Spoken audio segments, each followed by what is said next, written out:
Itu ada seorang wali doa di depan Nabi itu begini, ya Allah, saya harus jadi orang soleh. Allah diharus-haruskan, itu kan gak sopan ya. Ya Allah, saya ini harus jadi orang soleh.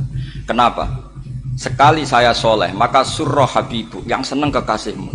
Sekali saya fasik, maka yang senang musuhmu, yaitu iblis. Tinggal jenengan milih mana, nyenangkan kekasihmu apa nyenangkan musuhmu. Akhirnya ada bataku, ya sudah, soleh aja soleh. Ini kok doa kok neror orang ini. Kira-kira gitu. Jadi ya Allah, saya harus jadi orang soleh. Kalau saya jadi orang soleh, surroh habibuk, yang seneng kekasihmu. Kalau saya jadi orang fasik, yang seneng musuhmu. Sedangkan tinggal milih saja, menyenangkan kekasihmu apa menyenangkan musuhmu. Kira-kira Allah seneng mana? Seneng menyenangkan. Wah, itu doa paling mustajab. Tapi syaratnya harus anti bikolbin dan dari ijazah nggak mandi, itu ijazah nggak mandi. Maka ini tidak saya ijazahkan. Nanti kalau kamu ngalami isak sendiri, ngalami wujdi sendiri, terus ngalami itu, insya Allah makbul. Ini namanya gaya-gaya non copy paste, nggak diterima itu. Jadi wali-wali dulu itu kalau berdoa itu sederhana, tapi dari hati yang paling dalam. Makanya Nabi Musa itu terkenal. Orang paling seenaknya sendiri dan Nabi Musa hubungannya dengan Allah. Tapi sama Allah dimaafkan karena orisinil, tidak bikin-bikin. Rasulullah juga itu. Kalau sudah marah itu doanya gitu. Cuma celakanya ditiru Nira Warisman dulu itu. Nabi itu ketika perang Badar itu jelas kalah, nggak mungkin menang, sudah jelas kalah. Nabi hanya 313, orang kafir 1000 dengan perlengkapan apa? Sudah lengkap semua. Setelah perang dilihat itu jelas kalah. Seri awal yang memang kalah betul. Doanya Nabi apa? Allahumma intuhlik hadil isobah lam tu'bad ba'dal ya. Ampun Gusti, silahkan bikin kalah, tapi ra ono sing roh najenan pangeran. Mohon lahiran jenazah di pangeran, serana sing roh. Enggak ada ibadah. Intuhlik hadil isobah lam tu'bad ba'dal yaum. Kalau engkau menghancurkan kelompok saya ini, jenengan sebagai Tuhan tidak ada yang nyembah lagi. Karena yang nyembah tinggal kelompok kita. Tapi yang ngendikan Nabi, kalau kamu niru tidak bisa. Gak bisa kamu doa, ya Allah saya ini santri salafiyah. Kalau saya bodoh menjadi presiden buruk terhadap alumni salafiyah. Gak apa-apa sekali-kali doa gitu. Tapi kata Allah lainnya masih banyak.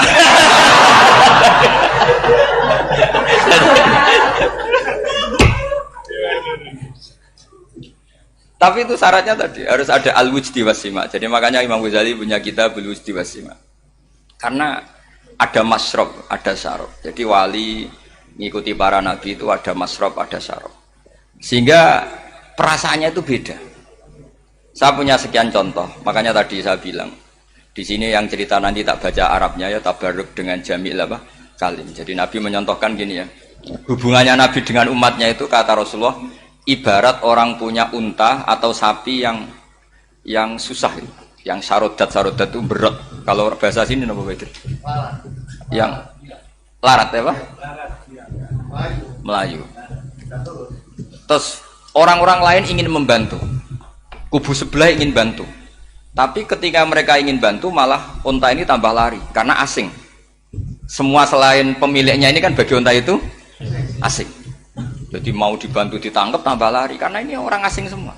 Ngajinya agak jelas, asalnya agak jelas, tapi mau ikut umat Islam ini asing semua.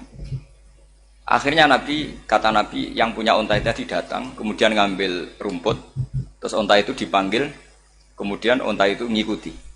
Kata Nabi, ibarat saya seperti itu. Kalau saya yang memimpin Islam, saya yang merawat umat saya, maka umat akan mudallalah, akan nurut. Tapi kalau yang rumat kalian, malah Islam menjadi kacau. Kenapa menjadi kacau? Karena tadi nyifati Allah saja salah. Orang Islam baik dihukumi kafir hanya karena tahlilan, hanya karena manakiban dihukumi kafir. Sekarang inginnya Nabi orang menjadi Muslim apa kafir? Inginnya Nabi orang menjadi Muslim apa kafir? Muslim. Lalu gara-gara melakukan perilaku tertentu dihukumi kafir. Iya, ziarah wali songo musyrik, nyekel patok musyrik. Katanya minta sama mayit. Padahal saya andekan jadi mayit itu diziarahi sampean enggak seneng. Enggak senengnya karena ya kadang murid itu jari gurunya ya kurang ajar. Masa gurunya dibilang gini, ya Allah, ingkana muhsinan fazid fi ihsani wa ingkana musian fatajawas anhu. Kata gurunya, soleh tenan darani ingkana.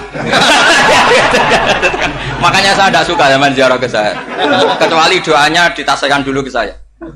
Makanya nggak boleh ziarah itu pada Nabi, bisa murtad kan? Coba itu baca di depan Nabi, murtad gak? Ya Allah kali ini baik maka gini, kalau buruk. Masa Nabi baiknya ingkana? Lah orang-orang yang menyerang kita kan, itu gak ada zaman sahabat doa seperti itu. Ya mesti gak ada, mana mungkin sahabat baca itu di depan Nabi. Masa Nabi didoain, ya Allah kalau dia baik maka fazid, maka kalau dia buruk, ya gak mungkin. Lah mereka nyerang kita itu gak ada dalam sejarah sahabat. Ya, sahabat kok nahlili Nabi itu gak Nabi. Mau didoain maghfir lahu. Kan ngenyek kanjeng Nabi jadi ngono maghfir lahu. Ya mesti saja sahabat gak akan tahlilan. Yang kabudut itu Rasulullah. Bahkan diistilahkan kabudut saja salah. Intaqala ila rafiqil ala. Nah kalau sampai harus ditahlili, kalau enggak yang rokok betul. Amalnya pas-pasan, dosanya berkelanjutan. Kondak gimana? Punya tanah warisan yang hasil ngerebut milik orang lain. Kamu sudah mati, dipakai anak cucumu. Ini berkelanjutan enggak dosanya? Berkelanjutan, berseri-seri. Mereka kalau nyerang kita kan sahabat tidak melakukan itu untuk Nabi, ya nggak mungkin lah sahabat mendoakan itu pada Nabi, kan nggak mungkin. Coba kalau kamu jadi mayit, terus kamu gurunya, terus ada murid kamu bilang Allahumma ingkana musinat fazid fi isani wa ingkana musian fatajawaz anhu. Mesti kalau kamu bisa bangun. Ya Allah cong meyakini saya soleh itu masih ingkana. Kalau guru saya soleh maka, kalau guru saya buruk maka. Itu kan taklek namanya, Pak. Itu kan kurang ajar. Saya tidak pernah doa gitu di depan Pak Hamid Pasuruan, tidak pernah.